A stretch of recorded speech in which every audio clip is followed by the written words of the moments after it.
one I had to weld out. Nothing perfect.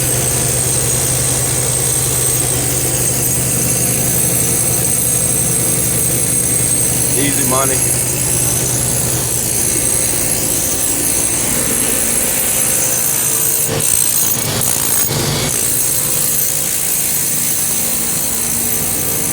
I'm actually over here doing this one now. See, I got a gap. So I'm running a pass here, then I'm gonna run another one there and then bridge it over. But easy money. Plugging these holes, doing a little weld on the side, nothing major.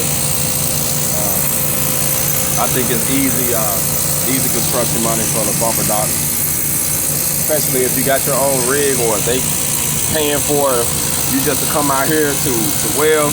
It's easy money, you know, for what we got going on. Hold on.